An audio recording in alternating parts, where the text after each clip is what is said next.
Bon, ici, je vais voir quelques petites définitions sur les volumes, hein. Les volumes, bon, c'est un petit peu, je veux dire, parfois on s'y perd avec tout ça. Ben ici, je vais voir les prismes droits.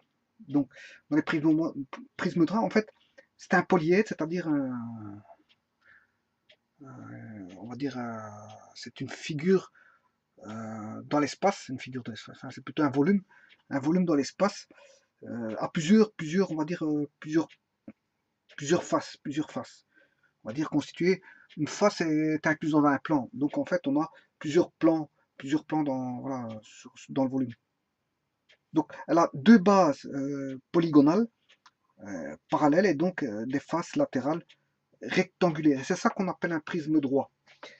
Voilà, un prisme droit, c'est ça. Donc ces deux phases, deux bases, les bases, par exemple ceci,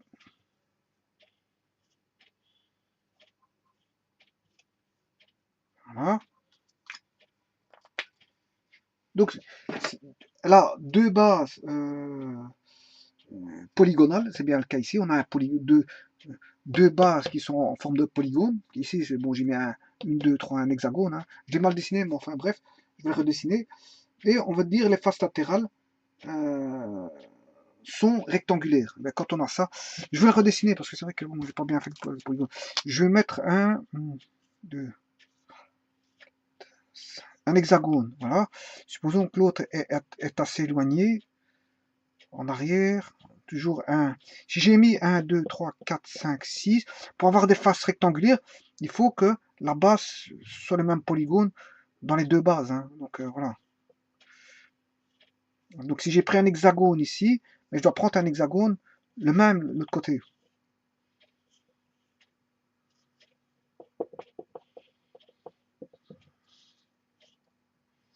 Voilà. Comme il est derrière, on ne le voit pas. Voilà, on ne voit pas cette partie-là. Et donc maintenant, vous reliez, pour avoir des rectangles, vous reliez ce point-là, par exemple, à ce point-là, ce point-là à ce point-là, ce point-là à celui-là.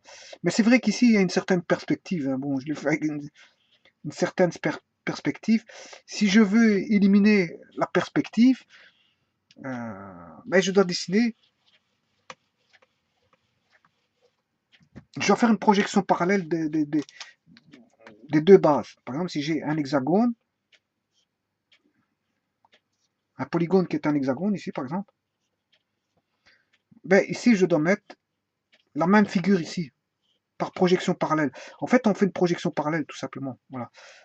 Et là, à ce moment-là, comme ils sont, en gros, j'ai mal dessiné, mais en fait, comme ils sont les mêmes, là, à ce moment-là, je peux réunir pour avoir le prisme droit. Et bien sûr, ce qu'on ne voit pas, ben, ce qui est caché, bon, on le met par des traits interrompus pour, voilà, pour éviter toute confusion au niveau de la vue spatiale. Voilà. Donc, ma figure, elle est ici, en fait. Comme ceci, comme ceci, comme ceci, comme ceci, comme ceci, comme ceci. Voilà. Voilà. Et on ne verra que ceci. Et là, on a ceci. Voilà. Et ça, c'est un prisme droit, on va dire, qui est non parallélépipédique. Voilà. Pourquoi? Parce que on a les prismes droits qui sont pas. En fait, les prismes droits se décomposent en prismes parallélipédiques. Et à cela, on a les non parallélipédiques.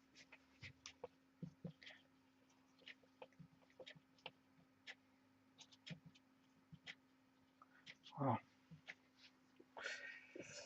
Donc, dans les parallélipédiques, on retrouve bien sûr les prismes droits dont les six faces sont des parallélogrammes. Voilà. Mais là, on sait qu'on les composer, hein, puisqu'il y a le parallélépipédique rectangulaire, donc rectangle, et non rectangle. Hein. On sait comment le décomposer ici, le parallélépipédique. Prisme droit, parallélépipédique rectangulaire et non rectangulaire. Voilà, et on a le prisme droit non parallélépipédique. Bon, ici, bon, je vous ai donné déjà bon, un exemple qui était le prisme à base où j'avais mis un hexagone. Donc c'était un prisme à base hexagonale. Maintenant, si vous mettez un prisme à base triangulaire, bon, ça nous donne ceci. Hein. Voilà. Ça, c'est à base triangulaire. Maintenant, si vous voulez un prisme droit à base, je sais pas moi, un trapèze, ben, vous aurez un trapèze ici. Voilà, je fais une projection parallèle de ceci. Et après, je réunis tout ceci. Bien sûr, le derrière, on ne voit pas.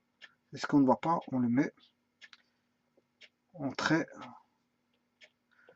interrompu. Voilà. Ça, c'est à base trapézoïdale. C'est un prisme droit à base trapézoïdale qui est non parallélépipédique. Donc, je peux même avoir ceci, hein, une croix. Hein. Je peux avoir un polygone régulier ou irrégulier. À ce moment-là, bon, on a la figure suivante. Hein. Voilà, comme ceci, comme ceci, comme ceci. Voilà. Voilà. Voilà. Et ici, je ne dessine pas les vues cachées. Je peux le faire, mais je ne le fais pas pour éviter, je veux dire. Euh, voilà, c'est une croix. Je peux avoir des. C'est bien un prisme non parallélépipédique. Comment est-ce qu'on appelle ça en forme de croix. On va dire en forme de croix. Ici, on a comment est-ce qu'on appelle ça, une surface de base qui est une croix, qui est un polygone. On va dire un polygone formé de. Voilà, irrégulier. Bon, alors dans les parallélépipèdes rectangles, ben, c'est le prisme à base, donc à base rectangulaire. Par exemple, on retrouve le vrai parallélépipède rectangle qui est celui-ci. On a toujours des rectangles, hein, parce qu'on est toujours dans un prisme droit. Hein. Prisme droit. J'avais défini le prisme droit comme étant donc des bases polygonales parallèles et dont les faces latérales sont rectangulaires. Et ici, j'ai bien des faces latérales qui sont rectangulaires. Tout comme ici, j'avais des faces latérales qui étaient rectangulaires. Donc, en fait, voilà. Voilà. Si ce n'est qu'ici, j'ai un rectangle. J'ai des rectangles. Alors, bon, mais attention que le carré, c'est un rectangle. Hein. C'est un rectangle régulier. Donc, en fait, si je prends ceci, le parallélépipède rectangle à base carrée, c'est aussi c'est un prisme droit qui est un parallélépipédique rectangle, mais à base carrée, tout simplement. Maintenant, si je réduis ceci, je peux avoir le cube. Hein, et le cube est un parallélépipède rectangle spécial. Hein. Voilà, donc le cube est un parallélépipède rectangle. Voilà. Bon, maintenant, vous allez me dire, ouais, mais les non-rectangles, mais ce sont les prismes droits dont les bases sont des parallélogrammes. Donc, j'aurai ceci. Là, j'ai un parallélogramme. La base est un parallélogramme. Mais attention que le losange est un parallélogramme, donc je peux dire qu'il existe le prisme à base losangique. Hein. Donc le prisme, on peut avoir des parallélépipèdes non rectangles, des prismes droits qui sont des parallélépipédiques non rectangles, qui sont, je veux dire, des prismes dont les bases sont des parallélogrammes. Et là-dedans, on retrouve, on peut avoir un parallélogramme, mais je peux avoir un losange comme base. Et bien sûr, les surfaces latérales, par définition du prisme droit, ben, c'est des rectangles. Hein. Ici, on aura tous des rectangles, en surface latérale. Que ce soit là, là ou là, on aura tous des rectangles. Ce sera voilà, tous des rectangles. Donc, comment on définit le prisme droit? Ben, c'est à partir de ces bases et à partir de ces surfaces latérales, tout simplement. Ouais, c'est vrai que parfois, on peut fameusement se... Voilà...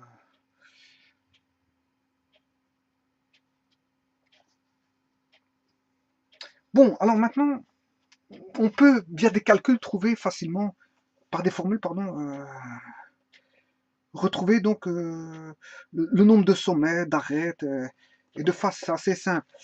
Par exemple, si on considère, par exemple, si la base d'un prisme droit est un polygone, hein, si j'ai un polygone, ben, je prends un exemple, on prend un polygone,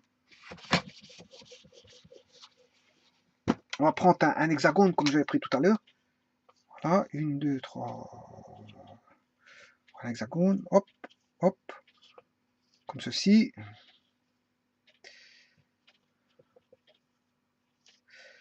Voilà, comme ceci.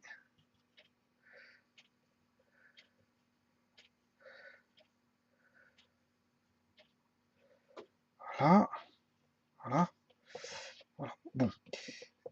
Ici, j'ai pris un hexagone. Un hexagone. Donc, c'est bien un prisme droit.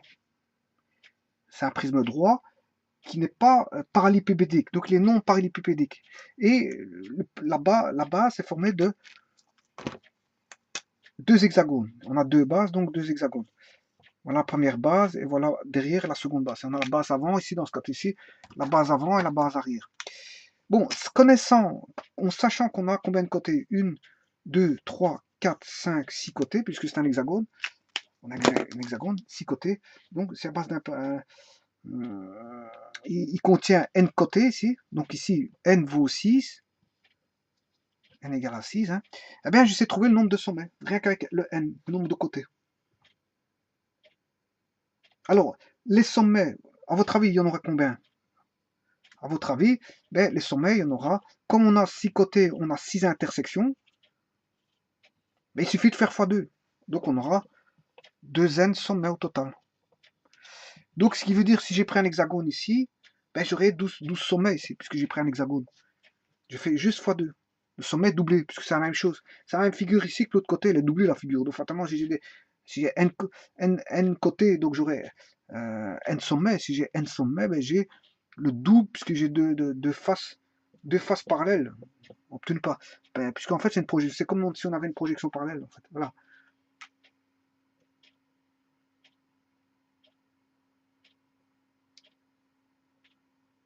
Alors, combien de faces qu'on aura d'office?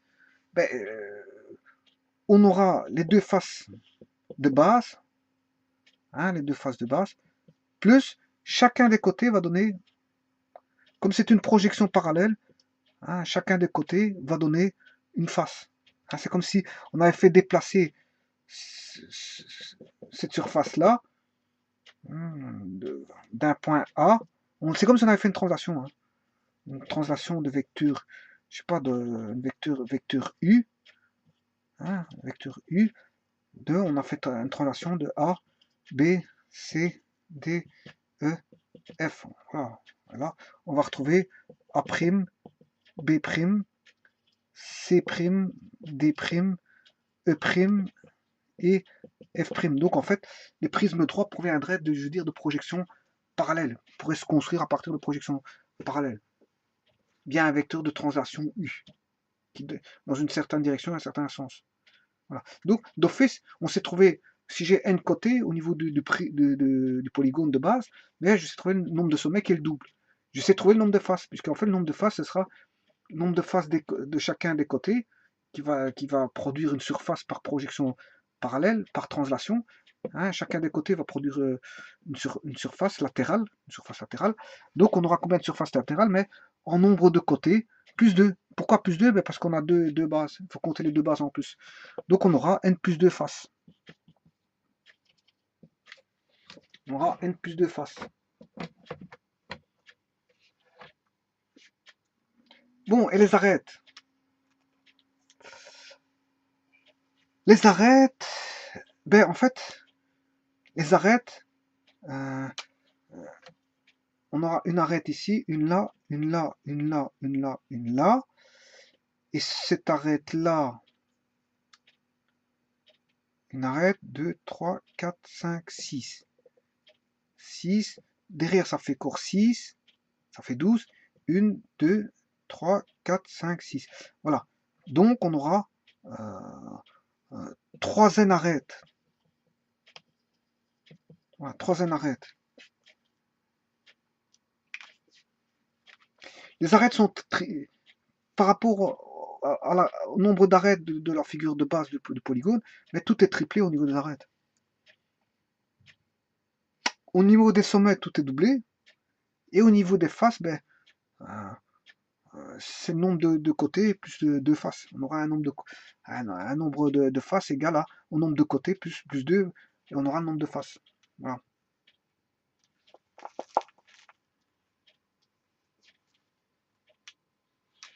Et c'est toujours comme ça pour les prismes droits. Ça respecte les formules là, en fait. Puisque c'est des projections parallèles. Quelle que soit la figure qu'on a là, qu'il soit rectangle ou non rectangle, on s'en fout.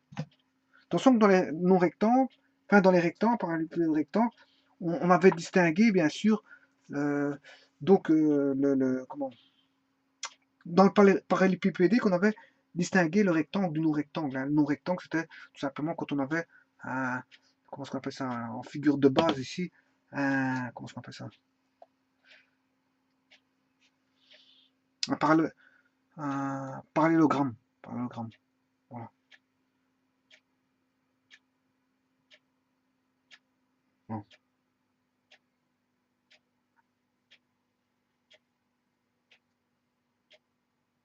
Donc en fait, quand on n'a pas d'angle droit, le non-rectangle, c'est quand on n'a pas d'angle droit. C'est une figure à quatre côtés et qu'on n'a pas d'angle droit. Et donc, fatalement, je veux dire, parallélogramme, losange, etc. Voilà. Par contre, les rectangles, ce sera carré rectangle. On aura carré rectangle.